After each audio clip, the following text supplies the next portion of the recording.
everyone, and thank you for joining me tonight for Tuesday Traces. It was nice to have a quick break, and I'm sure the girls agree, but I missed all of you so much. And we're going to have some fun tonight. I've stepped up my game a little bit. I got some new hardware last weekend for my birthday. You guys didn't know it was my birthday. I checked out, and a very special tour player I know hooked me up with this cool putter. So I thought it'd be fun for Darcy to give us a little short game lesson tonight. So I'd love to see your setup. We're both going to share our screens. We've got V1 pressure, everything's hooked up. If you are tuned in and you're standing on a pressure mat, take a screen capture and send it to me because I want to share them on Facebook tomorrow and social media. Jim Altamirano, I'm talking to you. I know you're set up and doing this with us. As you guys know, the recording of tonight's webinar will be available on the V1 Sports YouTube channel after Anna edits out all of our cuss words. Please go watch it and subscribe to our YouTube channel. Tons of great content there and lots of educational resources as well. Okay, we love answering questions throughout the night. You guys know that I will interrupt Darcy as we get questions and he will answer them. He is a wealth of knowledge, especially for drills on short game. So please send your questions through the chat window on Zoom or Facebook, and we will manage both and get those questions over to Darcy. If you don't know, V1 Sports is a 25-year-old company and the leader in delivering video analysis and instruction solutions to golfers and golf instructors around the world. In addition to our awesome software solutions, we have hardware solutions including cameras, the computer, and the V1 pressure mat, which you will see tonight.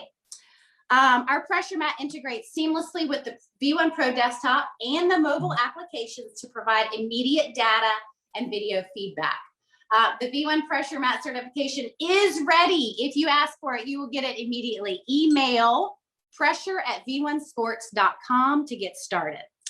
I am Mandy Von See, Southeast Regional Sales Manager for V1 Sports. I am based in Charleston, South Carolina. This weekend, I'm headed to Myrtle Beach for the 20th annual V1 Sports General Hackler Championship at the famed Dunes Golf and Beach Club. There are 16 colleges. It's the best college golf teams in the country right now. And I get to watch them play. And you guys, I'm really excited because our team is growing. And I've asked Chip, one of my teammates, to come in and just say a quick hi to all of my Tuesday Traces friends. So really quickly, Chip, do you mind turning your camera on and telling everybody a little bit about you? Welcome. Thanks, Mandy. I'm so excited you're introducing me to your friends and family here, with the Tuesday Traces. For those who don't know me, my name's Chip Carroll. Spent 19 years as a golf professional. I started my career in Columbus, Ohio. In 2004, I moved to Pittsburgh, Pennsylvania. In 2015, I won the Tri-State PGA Player Development Award. And most of my career, I used V1 Golf to aid my teaching. My love for teaching cutting-edge technology is what drove me to want to be part of the V1 team, and they've allowed me to be the regional sales manager of the Northeast. For those who have not met or know Mandy, you know her enthusiasm about this pressure mat. She's asked me, how are we going to sell more pressure mats? I've been thinking, we've been brainstorming, we've thought, and you know what? We found 10 brand new iPads in a box and nobody knows what they're there for. So Mandy, what do you think? Should we give away? You think we can get away with not telling the bosses that we found 10 iPads? Hey, they didn't know where they were. Should we give an iPad away to the next 10 people that buy a pressure mat? Why not? Darcy, what do you think? Should we give away 10 iPads? Hey, the people love free stuff. We should give it away. Okay, so guys, Chip has come on to Traces tonight, and he's going to be the one in trouble for giving away the 10 free iPads. So if you want to buy a pressure mat, let Chip and I know. And if you want to tell on anyone, make sure you say Chip did this, not me. Okay? All right, now back to our regularly scheduled programming. Thanks, guys. Thanks, Chip. Okay, so we have a super exciting night. We're going to give away a bunch of stuff, but more importantly, we are going to hear from a pressure mat expert. I am super, super excited to welcome Darcy Dhillon. Darcy, thank you so much for joining me tonight. Happy to hang out with you guys tonight. It's going to be fun. Awesome. So just a little bit about Darcy. He is going to show off his pressure skills and help us with short game. My team has described Darcy as the next George Gankus, and we are loving his social media golf tip content. You know, Darcy, we love that you're putting these tips and drills on your social channels. Everybody go follow Darcy. The girls will put all of his handles in the chat window. You should definitely follow him. He is giving very good nuggets. I have a super special spot for Canadian golfers, and I would like for you to tell everyone first off where they can find you in Canada if they want to come take an in-person lesson from you. Yeah, so if we're in person, I'm at a place called Modern Golf, which actually has locations in Vancouver, Calgary, and Toronto. I'm at the one in Vancouver. And then I've got an outdoor facility too that I've partnered with, which is called Hazelmere. So on-course coaching, all that stuff's done at Hazelmere. Everything else is done in the studio here. Nice. And just as we go, are you taking your mat back and forth inside and outside? Inside and outside, it comes everywhere with me. And then I take the cameras as well. I got tripods and then mounts in the studio. So it's the whole system's portable. Nice. I love that. So you're using cameras outside instead of just the iPad? Yeah, I do. Yeah. Okay, cool. So you don't need one of our free iPads. Good. Now let's give it to one of the people. Did you grow up? Yeah, so I grew up in a small town called Revelstoke, which is like massive ski snowboard town. So shout out to all my buddies watching right now. Thanks for tuning in. Yeah, I grew up in a town called Revelstoke. Nice. So I always like to know how people grew up, especially when they get into golf instruction, especially someone in a small town like you. And I find it fascinating the other sports that you guys play when you start teaching stuff, especially the ground force. Do you think snowboarding has any sort of influence on your golf instruction? I mean, balance specifically? Yeah, I mean, balance and then those feels that you'll have too, whether you're carving or you're going to jump and learn to spin. All those kind of pressures and torques are relatable. So especially when you have a player come in who has some snowboarding history or skiing history, you can just use those analogies to help them understand. So absolutely. Carving and spinning sound like they could be in either sport, right?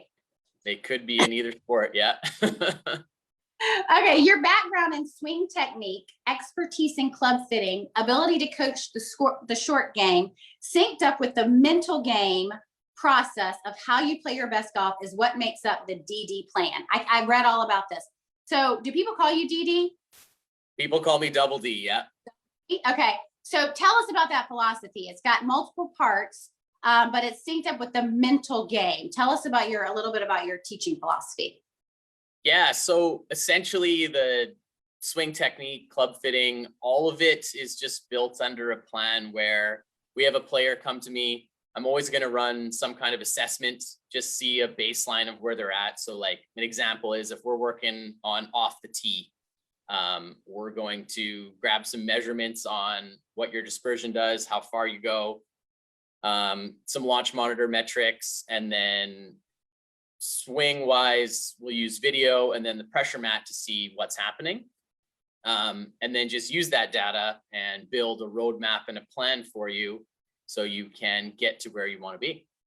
So is the pressure mat part of all the assessments? I'm using the pressure mats the most out of any teaching technology that I have. Yeah. Really? Yeah. Okay, I love that. That is really great. Okay. We're going to talk about that some more. So, my next question was, what is the double D method? But it sounds like it's an assessment and then growth towards of those 4 parts of your philosophy. I wanted to sort of jump right in and talk about some short game. Sure. I don't know if you want me to share and do putting, or if you want to get us started, and how would you start a putting assessment on the mat, I guess? Putting assessment on the mat. So, well, first off, I would have someone just roll some putts for me with no technology, give them some time to kind of loosen up a little bit, and then just check their tendencies and not really say too much and just kind of chill out and watch them roll the rock a little bit. And then we would put some technology down, just simple video and the pressure mat for putting, and then kind of capture a few putts and see what's going on. All right, cool. And what are we looking for when putting and pressure? Putting and pressure, heel to toe, we want it pretty neutral, like 50-50. A lot of times we'll see players that have a little bit too much pressure on the toe and the heel, and then that will have some influence on the path when they're putting, which can influence a number of different factors. So good neutral balance when you're putting with the pressure mat. 50-50s all the way around is pretty solid. Okay, so it's set up the whole thing, right? Yeah. Yeah, how you achieve those pressures though is super important in terms of like how your pelvis would sit, how your rib cage would sit, that kind of thing. So just standing on that mat, trying to get it 50-50 is one thing, but how you achieve those numbers is something totally different, right?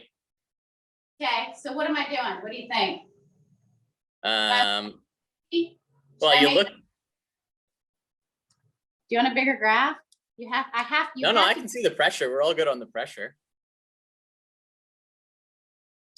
All right, Darcy, I have a new putter and I just need you to give me a quick analysis on my putting pressure. Right. You bet. Well, if you look at your lead foot, oh, there you go. You got it balanced out.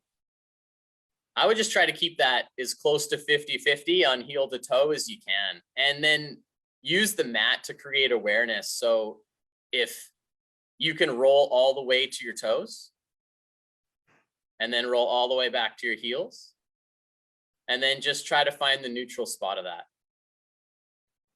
Okay, because when we're full swing, we want everything in our heels, right? Not everything, no. You're gonna fall backwards or forwards if that happens, but. Well, in fact, so this is the first stroke we've talked about where we want 50-50 in left foot, right foot, and heel and toe. Yeah. Yeah, and it can flow a little bit more towards the lead. Like that's just a baseline numbers. If it's 55-45, 55 being on the lead, that's totally cool.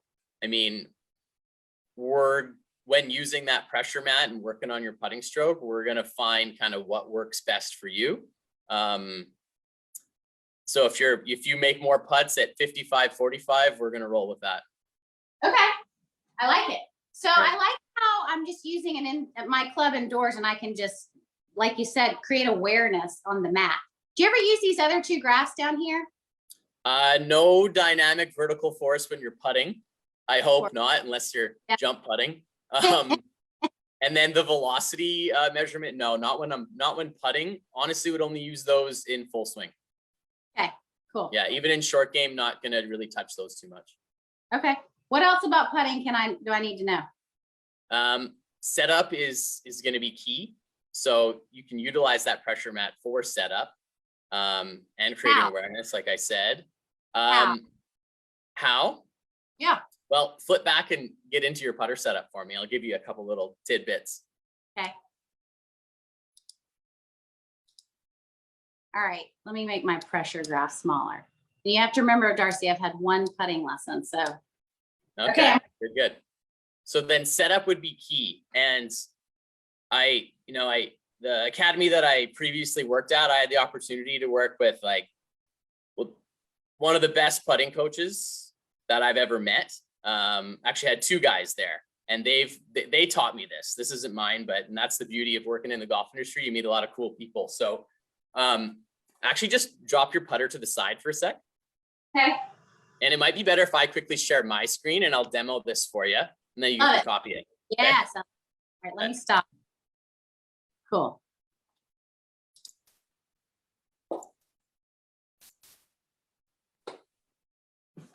What you're gonna want to do, and Scotty Rogers, shout out, thanks for showing me this, man.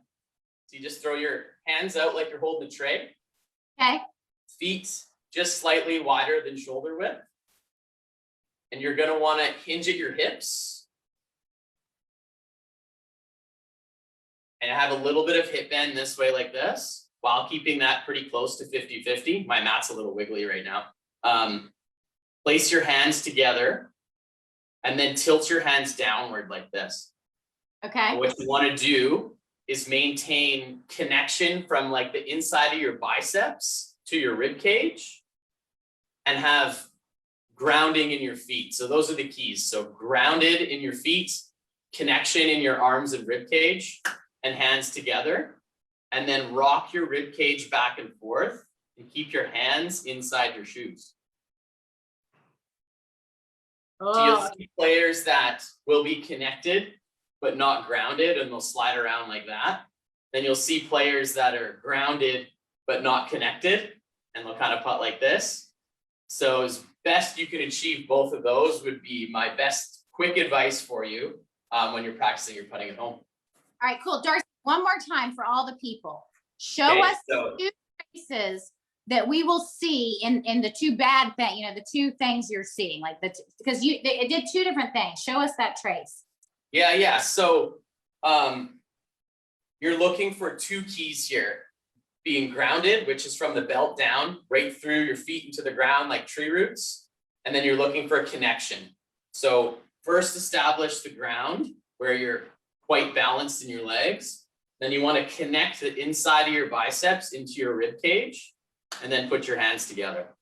I love it. Okay, and then from here, you just rock your rib cage back and forth. And when you do this, keep your hands inside your shoes. You don't want them going outside that.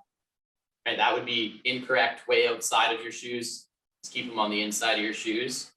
Maintain connection while being grounded. I love it. Cool. Okay, let me see. I want to do it. Okay, let's see how you go. Okay. Should we see down the line view? Do you prefer down the line view? Down the Down the line's better, right? For this? down the line to be a little better to see. Yeah. Let's see if we can make this happen. Gotta say, these V1 cameras and pressure are awesome for online coaching too. I know, right? I mean, Yeah, you know, if you get both views going, it's easy to explain drills online. And audio's right, and I have got some crazy lights in here, so it's causing a little flickering, but geez, the cameras are so good. Okay, here we are. So I'm standing here, I have my arms out, right? Yeah. Okay, my feet are hip widths apart. Yeah. And I bend and tilt slightly. ooh, so a little bit too much knee bend. So keep your legs a little knees straighter. Yeah. And then more hinge at the hips. Really? Yeah, good. Now place your hands together. And then you're going to tilt. Yeah, good. And then let's round your mid spine a little bit more. Yeah. And then keep hinging at your hips. You're up a little too tall. Yeah, there you go. And then yeah, good. All right. What do you guys think? Yeah, now toss your putter in there. And then same connection. And just work that a little bit. There you go. Somebody take a screen capture of this position. Oh my God, that's awesome. I love it. I love it. Yeah, Okay, yeah. now- Simple at-home drill that you can fully adapt and take to the golf course. So. Love it. I love that setup. So good. And I love how connected I feel. That's so good. All right. They're saying thank you for that info. That is awesome. Any Yeah, other one's, recommend? sorry? Any other putting drills? Johnny Motomochi, do you know him? Yeah, that's my buddy right there. He actually works at an academy just down the road. We play all of our like 2-man best ball stuff together, and he's a good buddy of mine. We've had a few beers together, me and Johnny. Just a few? Just a few. Cool. Awesome. Awesome. So any other putting drills that we should know about? I mean, that one's key. It's setup. Yeah. What you really want to look for, there's kind of 3 things in putting. You've got start line, you've got read, your ability to read the greens, and then you've got speed. So if you want to work on your putting, identifying which one of those factors that's causing you to miss putts. So however you can do that, there's lots of good like aids with lasers that show you where the club face is pointed. Club face, I would say when you're putting shorter putts is absolutely key. That's if the face is a degree off from 8 feet, you're going to be outside the hole unless you manipulate it back somehow. And that's just at setup, right? So face is king when you're putting. So my issue is tempo, and that's probably because I drink too much coffee, but it's because I blow past the hole, but I can work on that. All right. Okay, so we've had a lot of people asking about chipping. Boy, we have a whole bunch of people that have joined us. I don't know if you've seen all these Cool. friends, and that's awesome. Hi, everyone. Oh God, look at there's Blaine Patton. He's from Louisiana. He's got the coolest New Orleans accent you've ever heard in your whole life. I love talking to him. And Bob Ham, thanks for joining us. Okay, my buddy Jim Altamirano, one of my favorite Tuesday Traces guests. Everybody knows I talk about him every week. He's asked for chipping analysis. And Jim has tuned into every moment of Traces. And he is sitting in his studio right now with this same setup both of us have. And he's going to do. So he wants a chipping. What can we do on the pressure mat to nail chipping? Teach us chipping, Darcy. Okay. My plan was to talk a little bit more pitching, but we can totally do chipping. It's all good. Do pitching. So both are adaptable. I'm going to share my screen and we'll start. Do you see his note? Pitching works. See it? Pitching works. He's Hey, into Jim, it. I'm here for you, buddy. I'm going to share my screen and we'll get this rolling. Love it. Where?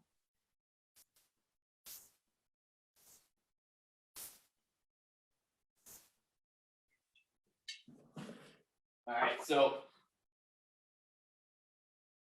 options are always great because the same thing isn't going to work for everyone. So I'm going to go through 2 options in setup and then how you can flow a little bit more effectively when you're pitching. So your first option in terms of pressure is going to be 70%-ish on your lead leg. Okay. And 30 on the trail. And then as you rotate back and establish that, you keep that pressure stacked the entire time and pivot around that pressure on the lead leg. So again, that's stacking at 70-30. Let me get this a little more dialed. There we go. Stacking at 70-30 and then pivoting around that 70-30. And then obviously after you hit it, you're going to move more to like 90-10 or 100-0 or whatever it ends up reading. Right. So that's option 1. Okay. And we'll go into that a little more detail in a minute. Option 2, which is what I choose to do, 50-50 it's set up. And these are always ish numbers. If you're 5 one way or the other, it's totally cool. And we're talking just stock shots on a nice flat lie, because when you're on the golf course, the lie is going to change and your pressure is going to change based on the lie too. So in option 2, you're going to be 50-50. And as you pull the club back, you actually move 70 on the lead and then pivot around it that way. Okay. So that's what I choose to do. This was actually discovered and tested with my buddy Johnny. So I'm glad he's on tonight watching. Cool. We figured out for myself that the way my club path was influenced based on how I set my pressure and flowed into my left foot on the takeaway was way more improved. And the low point control was much more dialed. So like I could hit pitch shots. The contact on my pitch shots was way better with 50-50. And then 70 on the lead, and then pivoting around that 70. Just gave me a little bit more flow and ability to hit those shots. So then the other option, which I personally struggled with, but in this example, Johnny nailed. He was more stacked, 70-30, and then he just simply pivoted around that 70-30. Yeah, so not to throw Johnny under the bus, but the 70-30 seems like an easier method. It seems like a super challenging, like pro type thing to do, to start even and then get to 70. Yeah, it really is what works for you. And you'd see players like, I usually run this test with every skill level player that I have, and we'll try both and we'll see which one like the data backs up better and their contact is more consistent with. Huh. Interesting. All right. So 70-30 or 50-50, but get to 70. Yeah. And then so Sorry, go ahead. No, I'm sorry. Go ahead. Okay, so if we're talking on the 70-30 stack kind of method, super important that when you start in this setup, you keep the center of your sternum over the center of your pelvis. So you don't want to be leaning this way too much or back too much, because that's going to affect that COP and really move the pressure around. Right, so you're stacked nice and neutral, and then you just establish that. Let my mat reset here. One sec. Then you establish that 70-30 at setup, and then it's a simple pivot around the pressure. That seems like easier to me for as a relatively beginner golfer. It seems easier to set up 70 on the lead edge and pivot around the lead. I mean, I don't know. That just seems like a lot to think about to start even and get there. Yeah, totally. And it's, I mean, again, that's why we have options, right? Well, that's great. Some coaches don't have options. They teach one method. That's it. Yeah. So I think that's good. Okay, any drills that we can get there? I know you use your mat in the live view a lot. And what I mean for the people out there is Darcy really uses his mat with his students in live. So they're talking about the live feed, just like we are here.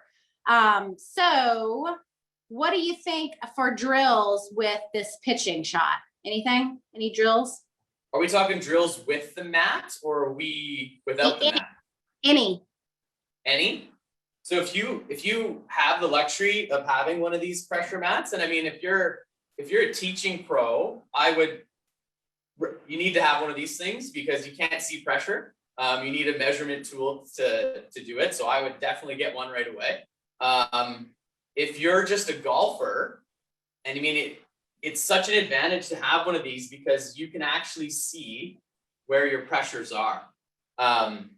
And when Mandy says I use it a lot in live mode, it's exactly like the screen that you're looking at right now. And I'll have my players do this simple exercise. I'll get them to stand 50-50, get into their setup, and then I'll have them put 100% of their pressure on their left, and then 100% on their right, and then kind of find the center of that. Just so you're creating awareness of what left is, what right is, and finding neutral. And working on your setup is absolutely key when you're pitching, because if your setup is out, you're going to find a way to react to how your setup is out. So like, for an example, if we've got too much pressure on the heel, it's going to be very difficult for you to hit pitch shots because you're always going to be fighting to stay on balance. Yep. So yeah, using that awareness tool, whether you have a mat or not, rocking all the way to 100 on both sides and then finding the middle, you'll be able to establish, if you're going to go with that stacked method, you'll be able to establish that a lot quicker for yourself by feeling the extremes on both sides. So good. So we have I want to leave your screen up just like you are right now. Stay right there, Darcy. Yeah. We have a from Barry. He says, can you please explain how to read the pressure display? It's confusing. So Barry, just so you know, we're looking at the left blue blob. There is the pressure of Darcy's left foot. The right is his right foot. The white dot in the center is the center of pressure. You see three gray bars. That's flashing pressure of his toes and heels, or left foot, right foot. So when Darcy's talking about the ideal pressure, like lead edge, that would be the left boxes there. I hope that explains the graph. Anything to add to that, Darcy? Yeah, so like, was it Barry? Yeah, Barry. Barry's asking. So Barry, I'm going to stand all the way on my left foot right now. You can see like that's 100% on that bottom graph. It says I got 100% of my pressure on my left foot. Then we'll just let it recenter. If I stand all the way on my right foot, now you can identify the right foot. On the bottom of the screen, I'm going to roll all the way back to my heels. Now all the pressure's on my heels. And now all the pressure's on my toes. So I don't know if that helps you kind of understand what right and left is. because it'll look opposite of the video. Yeah. On face on, right? It'll look opposite of that. So right. Yeah. And then the other graphs that we've hidden, just Barry, so you know, there's dynamic vertical force. That's vertical pressure. Obviously, we're not really looking at that graph in short game. And then the linear velocity is linear. And that same thing, that's really used more in full swing teaching, not so much the pitch shot. Okay, we've got another question from Mr. Jim Altamirano on chipping. Can you do the same as pitching, starting 50-50, or do you start with 70 on the front side? Great question, Jim. Yeah, if we're talking green side chipping, you would want to be more stacked and not have the pressure move as much as like a 60-yard pitch shot or a 40-yard pitch shot. If we're just green side chipping, stacked definitely is going to be a little bit more effective, because then your low point control, you're going to have an easier time controlling the low point. And this shot, if you establish that like grounding at 70-30-ish, and you just use your trunk to hit those shots, and you won't have too much pressure change when you're chipping. I would stick to a 70-30 kind of style on that one. It's I still think for both and chip, I like 70-30. Yeah, 100% on the chipping, Mandy. Yeah, it just seems like an easier thought thing, and something I can work on right here with my mat, you know, getting that for both the shots dialed in.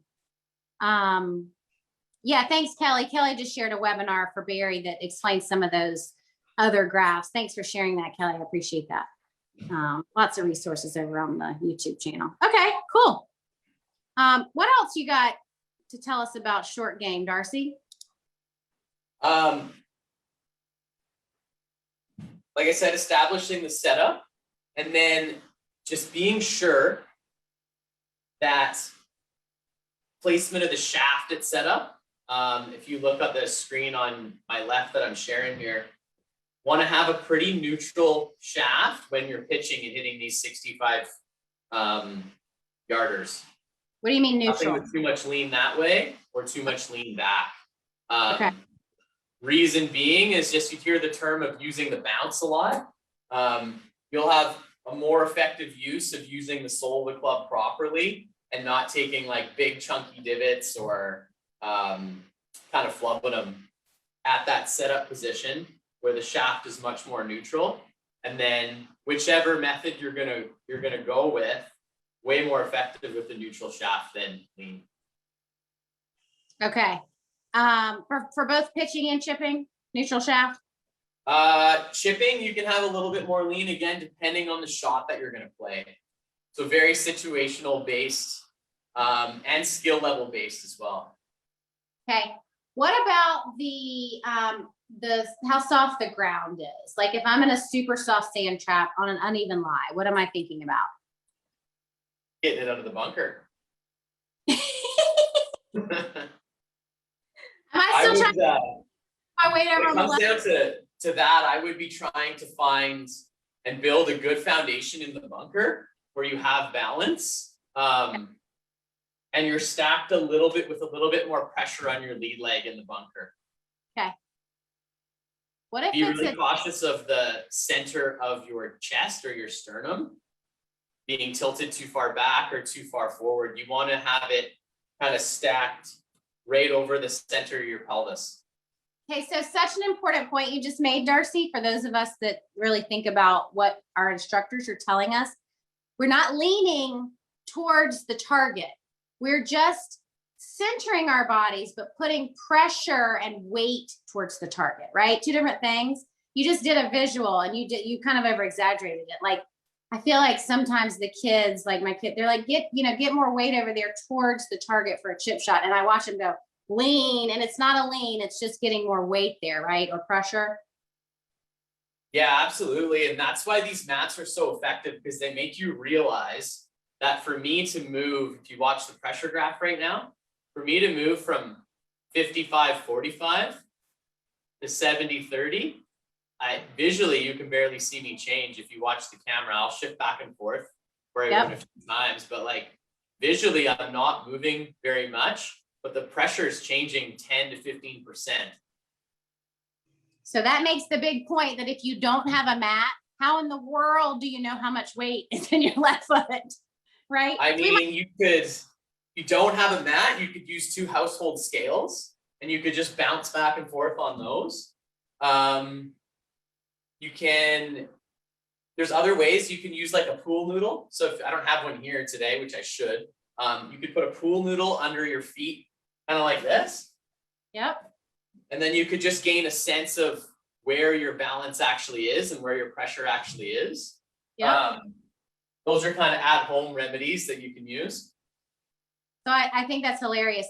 So you guys, just to remind you, so to keep you from having to take 2 scales to the range, I'm happy to sell you a pressure mat and give you a free iPad, because I don't want you to look silly having to take your scales out on the range. But you can do that. It's a great idea, Darcy. I love that. No one's ever suggested that, but I will. Yeah, I mean, I wouldn't be bringing your scales to the range. You should get a pressure mat, like you said.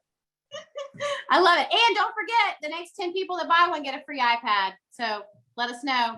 Chip and I are loving, are really excited about that little promotion we're going to do. Only 10 iPads though, so let us know quickly. All right, we've got a couple of questions. Okay. Rob on Facebook says, does stance width make a difference with pressure? He's specifically asking for putting, but great question for short game all over. Yes. So your ability so I'll stand super wide here. Okay. So I'm about 50-50. Because I'm super wide, for me to shift my pressure 10%, see how much more I have to move? Yep. Versus having a narrower stance, for me to shift this pressure, I don't really have to move as much, right? That answers his question? Yeah, I think so. It's pretty. So Actually, yeah, watch. stance width will affect how much pressure moves. Yeah, I can see you physically leaning when your stance is too wide. Yeah, when it goes too wide. And these are extreme measures just so everyone can see, but like you've really got to flex my lead knee down at this width, because otherwise I don't have the ability to shift it unless I just bounce back and forth. Yeah, it looks very uncomfortable and unnatural, to be honest with you. Yeah, no, this isn't my style this wide. All right, I know you brushed up from Hash. Here's a question. How do you measure center of pressure? How do you measure center of pressure? No, that's the dot, that white dot is your center of pressure. I don't know if that's what. You want me to answer that, or you got that, Yeah. Mandy? Sure. Okay. So essentially you're gonna have like a distribution of weight in each foot. Okay. And then as that dot will also calculate, see if I move my chest over to the left, how it moves more to the left foot, but I actually haven't changed too much pressure in my feet. But just the fact that I move my sternum over to the left or over to the right, it's just an average of where all the pressure is in your entire body. Perfect. Great answer. Thank you. Okay. Jeff, that answers your question. Jeff, please go take the V1 pressure mat certification. Some of those things are touched in the certification. You can do that at pressure@v1sports.com. And George St. James asked a fantastic question that I'm super excited to answer. He has asked, can the V1 sync with a swing analyzer like GC Quad or Skytrak or Full Swing or Sandputt Lab or Quintic for putting? George St. James, we are thrilled to announce and brag about our development team. They have absolutely nailed integrations with the GC Quad, the GC Hawk, and the GC2. It is out in the market. I have installed them myself. It is super cool. Skytrak, they will probably have that ready for the market, I don't know, this week or next week. It's been tested in our lab. We have done it. I'm looking for people to test it. If you have a Skytrak, let me know. We like to get people testing it and try to break it before we really put it on the market. And then my team is trying to integrate with all of those putting technologies as well. We will let you know when they are available. We're frantically working to integrate with everybody. You have to have video. If you can have pressure, ball flight and putting data all in video, then it's the whole package and we're working towards that. So thanks, George. Let me know if you've got a need for some integrations. And Darcy, Shannon has sent me a message that she's going to buy one of our pressure mats for. Awesome. Right on, Shannon. You're going to love this thing. That's awesome. So go follow Darcy. Make sure you're watching what he's doing on social media. He is absolutely a good resource. Yes. And there's Kelly letting us know that we need Skytrak integration partners. Okay. What other questions do we have, or what else do you want to teach us about short game?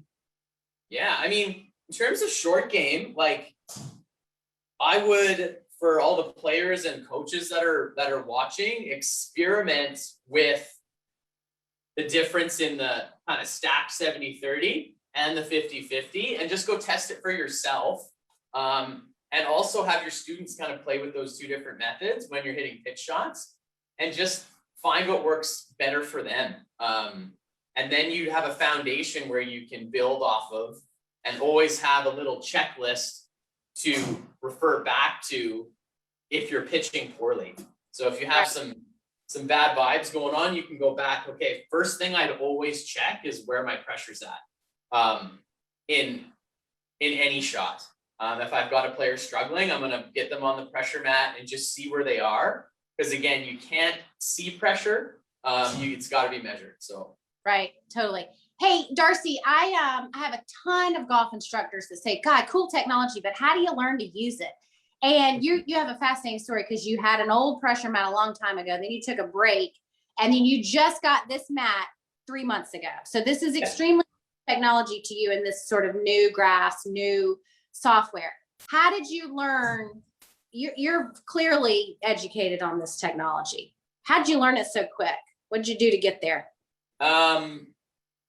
So a few things. I did those basic seminars or those basic certifications. Even the level 1 certification will teach you the language. If you understand the language of center of pressure and a few different traces, that alone will give you the ability to recognize what to look for and just give you the understanding. Because the language, I mean, it's like learning a new language when you're talking about a certain piece of technology. So that, and then honestly, a lot of late nights with Johnny, trying and doing trial and error in our own R&D. So I love it. That's what I tell people. I say, get on the mat. If you're a golf instructor, you should very much know your swing very well. Get on the mat, see what you think you're doing, and then what surprises you. Then go get your best student and your best friend and do the same thing, work back and forth. And it's fun to hear you talk about Johnny and that you guys both figured something out about your chip shot with the mat and that it was different. And I think that's super cool. So Johnny, thank you for joining us tonight. I'm a cut up, so I was giving you a little bit of a hard time earlier, but we really appreciate you helping us get here with this technology. Blaine Patton. Hey, Blaine, thanks for tuning in. Where is the certification? The certification, you just go email pressure@v1sports.com and you'll get a link to go take the certification test. It's a little, you'll see it. You go through a little process, watch some videos, and there's a test at the end. It's very informative. Please go take it. As soon as you take it, the girls will send you a pressure mat certification that you can share on social media, and then we will brag about that as well. And Blaine, I want you to trace with me. Everyone needs to hear your cool accent. Okay, Darcy, can you talk about your full swing just a little bit? Totally. That.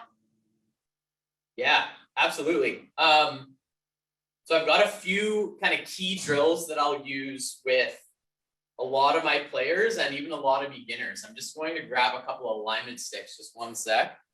Cool. So kind of my first drill I'll have a lot of players do is just understand the function of where their pressure is, what their pelvis is doing, and kind of how their rib cage turns.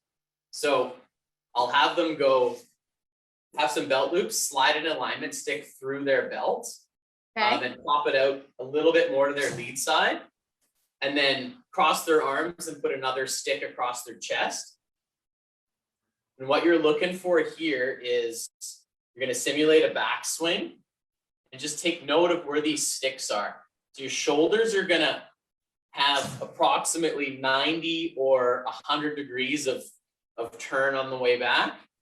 Okay. Your hips are going to have 40-ish, give or take. You know, all players are a little bit different, and these are just basic numbers.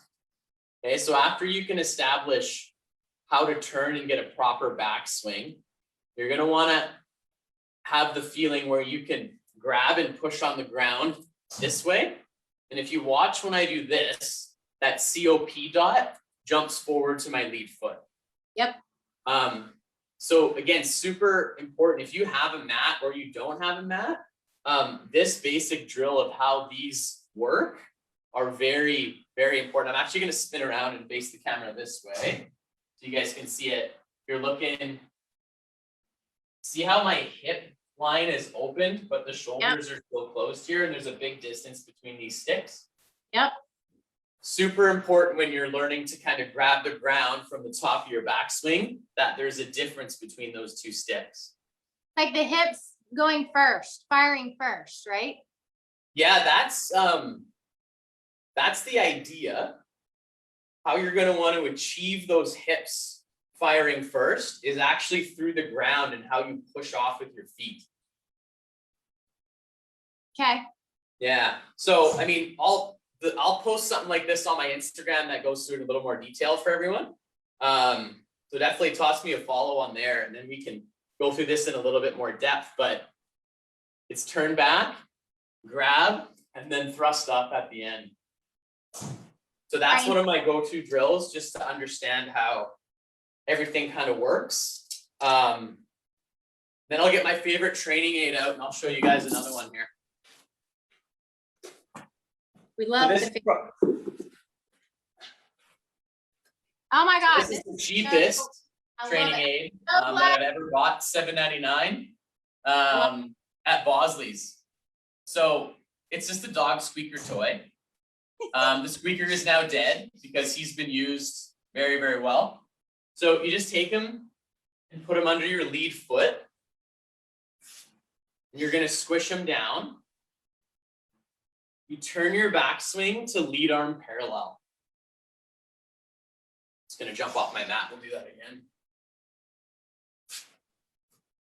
So when you take the club back to lead arm parallel-ish, you want to have approximately 70% of your pressure on your trail foot. Okay, and then your object of this drill is to complete your backswing and squish the cow at the same time. So you get this kind of movement. And that will initiate like a proper pressure sequencing. All right, so before you finish the backswing, say that again, that sequence. So it's Yeah. So lead arm parallel, then tell us. Lead arm parallel, you want to establish about 70-30.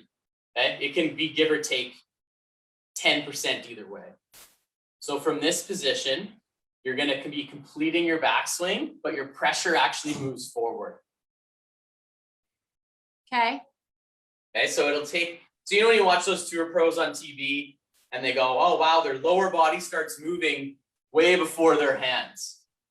That's actually a pressure change and a proper pressure sequence. So your lead arm parallel, your arms are going to move up, and see how I'm not moving my pressure right now?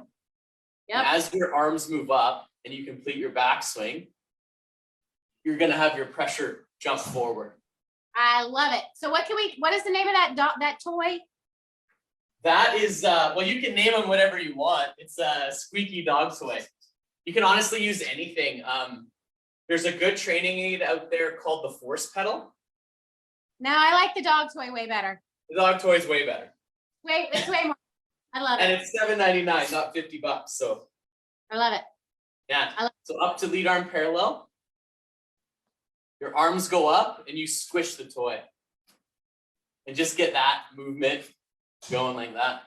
You guys, this is such a great nugget. If anybody has a pressure mat and is not running out to buy a squeaky dog toy to teach all of their juniors how to get to the lead edge sooner, I will be shocked. I feel like we should give a squeaky dog toy and a free iPad with the next 10 pressure mats. Totally, right? So, You can have some fun with the cow too, because you can, you want to make sure that you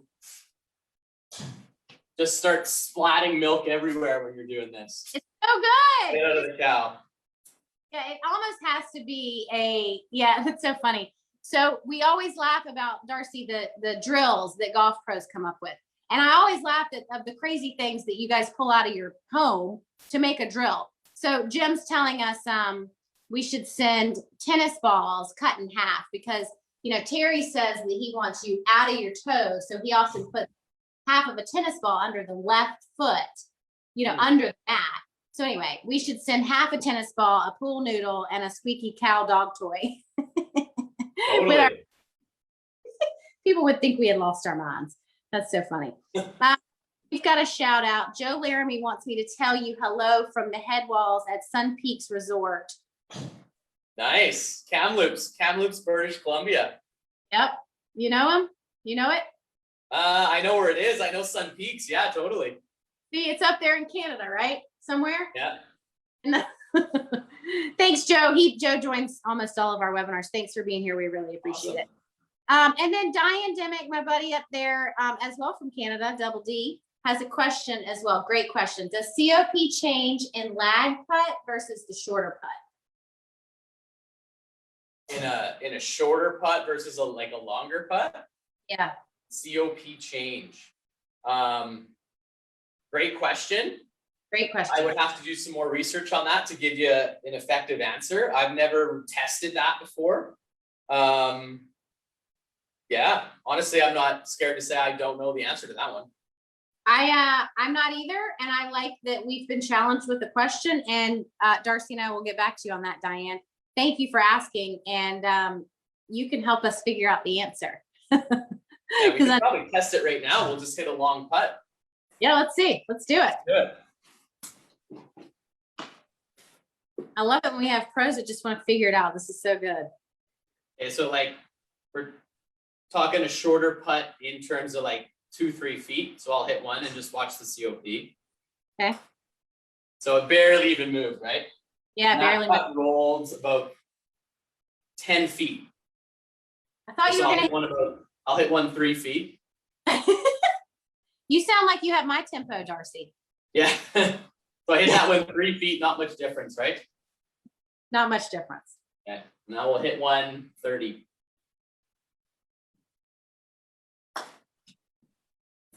Very, very subtle in terms of movement.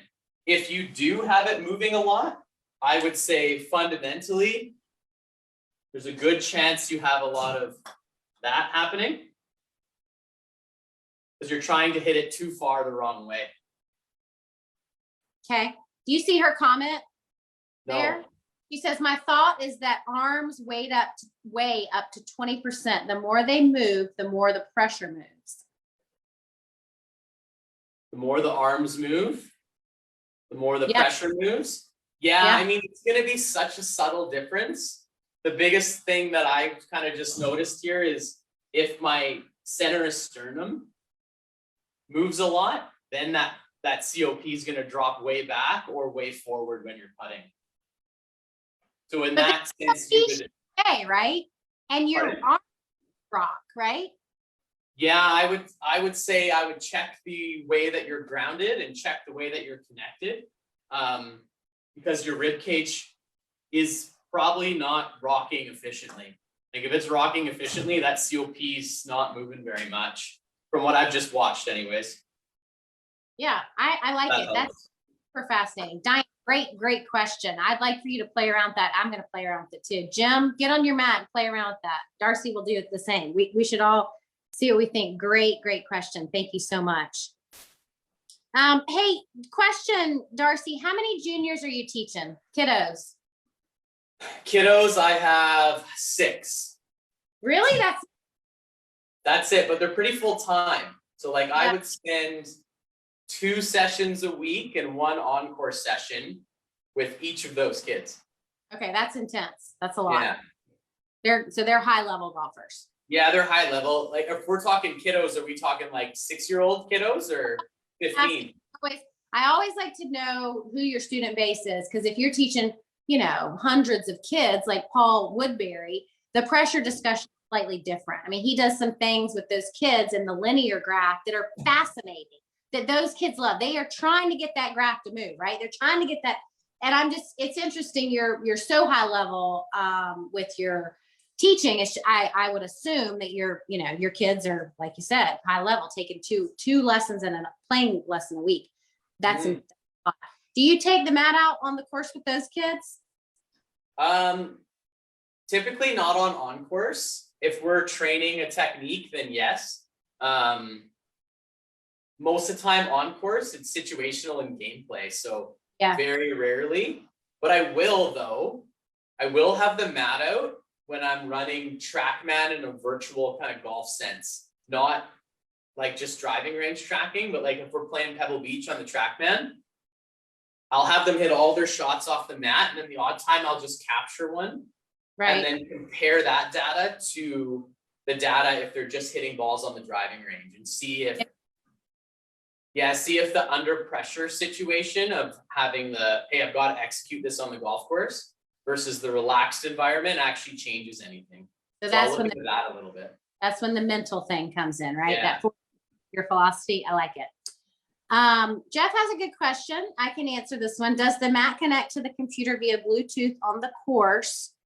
What about a smartphone? So, Jeff, yes and no. The mat can absolutely be taken out on a course with a laptop. That's the stuff I kind of had here in my room, but you'd have to take cameras and hardwire it.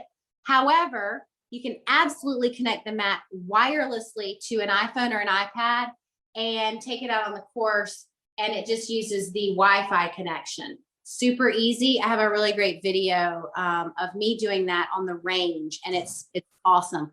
I have a tripod for my iPad that I love, and I always suggest to golf instructors to set up the mat outside with an iPad so that the student can see the pressure, because that's the whole thing, right? When you see it, and right, Darcy's been teaching us about awareness. If you just create awareness of your weight and let the students see where their pressure is, your students will come back a lot. Trust me. You see people coming back, Darcy?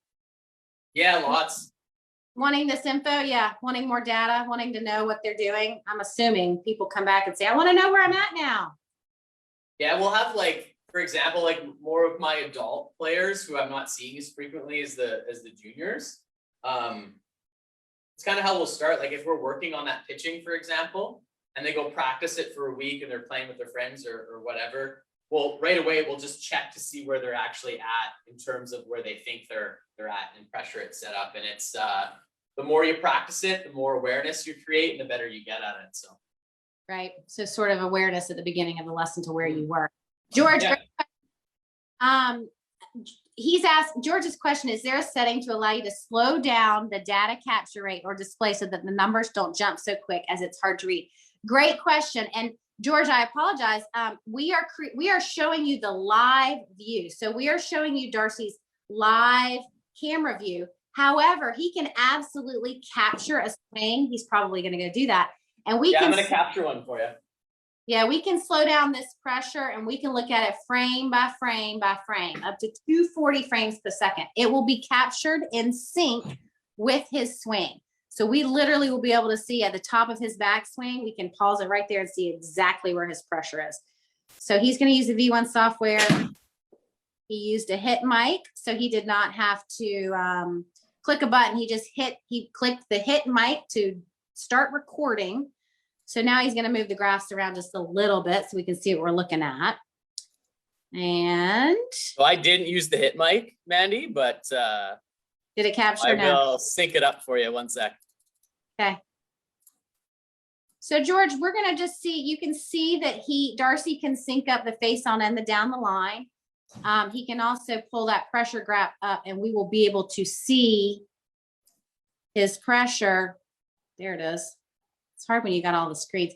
So we can see Darcy's pressure at any point in the screen, in the swing. There it is. I didn't let it reset, so it's going to look a little out, but That's okay. So he didn't trim the video. So that waggly is stuff you see probably in the setup, but we can scroll through and. So there it's running at 200 frames per second, and I'll start swinging any second here. And then you can really see the data slow down. Looks like I need to get some practice in. We didn't give you a warm up or anything. Yeah, that's right. Right. So you get a better idea on where the numbers are when you slow it down. And then also, since we're looking at a full swing, the gray line that you see, that's the trace. You can trim that video and get rid of some of those waggles before the swing, but that would be what we would call the shape of the trace. There are 12 identifiable traces. You don't have to know them. You can if you want. But Terry Hash and V1 have identified those traces. And so it's stuff to look for. Obviously, Darcy's pretty linear. That's what we're looking. That's what you want. But thank you, Darcy, for showing that. That's exactly what George was looking for. And unfortunately, I'm going to ask you to unshare your screen because that is the end of the clock hour. And I am always very careful to not take too much of your time because I know you've been teaching all day. And it's George, all good. No worries. So, I really appreciate you joining me here. We have not heard a lot about short game. We have certainly not heard about ideal pressure for putting, chipping, and pitching. So thank you so much for giving that to us. And everybody that's joined us tonight, please go follow Darcy.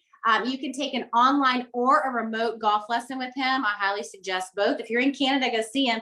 But if not, find him on his website. What's your website, Darcy? It's doubled.golf.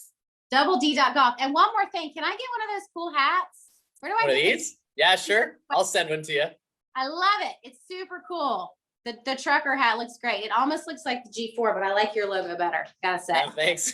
Right? All right, so thanks everyone for joining us. Thanks, Darcy, and tune in next week. We'll have another fun guest, and I look forward to seeing you guys there. Don't forget, let us know if you want a pressure mat with a free iPad. It's gonna be an awesome giveaway. We'll send you one out. Cheers, everyone.